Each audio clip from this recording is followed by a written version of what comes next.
நம்ம மகாபலிபுரம் தாண்டி மரக்காணத்துக்கு முன்னாடி இடைகளி நாடு அப்படின்னு இருக்கும். நாங்கள் சென்னையிலேருந்து புறப்பட்டு வர்றப்ப அங்கே நின்று அந்த பகுதியில் இப்போ அது வந்து ஃபோர்வேயாக மாற்றிக்கிட்டு இருக்காங்க. அதனால் நிறைய அழிவுகள் இருக்குது. அது சரி ஒன்றும் சொல்ல முடியாது நம்ம.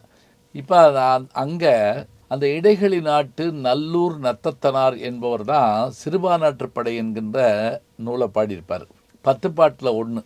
முருகு பொருணாறு 12 முல்லை பெருகு வளமதுரை காஞ்சி மறுவினிய கோல நெடுநல் வாழை கோல் குறிஞ்சி பட்டினம் பாலை கடாத்தோடும் 10. இதுதான் 10 பாட்டு. மூவேந்தர்களுடைய சின்னமும் பொறிக்கப்பட்டிருக்குது. நான் போய் அங்கே நின்று பேசுகிற விஷயம்லாம் இருக்குது. இதில் நீங்கள் பாருங்கள்.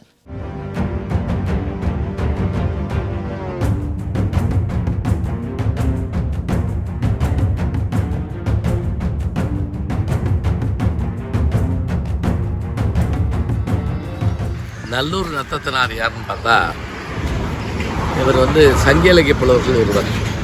10 பாட்டில் சிறுபானாற்றுப்படைன்னு ஒரு நூல் இருக்குது. இந்த ஆற்றுப்படை நூல்களில் ஒன்று.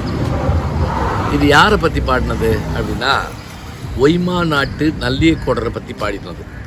இந்த ஒய்மா நாடு இங்கே பக்கத்தில் தான் இருக்குது. இந்த பார்த்திங்கன்னா இந்த ஆலமரம் இருக்குது. கிழக்கு பக்கம் கிணறும், அதே மாதிரி மேற்கு பக்கம் வயலும் இருக்குது. ஆச்சரியமான பகுதியாக இருக்குது. அதாவது நெய்தலும் மருதமும் சேர்ந்திருக்கக்கூடிய இடமாக இந்த இடம் இருக்குது. இந்த ஒய்மா நாட்டு நல்லியக்கோடர் தான் வந்து பாடுறாரு இந்த நல்லூர் நத்தத்தனார். என்ன பாதியில் நின்று வச்சுட்டு பார்க்குறீங்களா? மேலும் காண கீழே இருக்க லிங்கை ப்ரெஸ் பண்ணுங்கள்.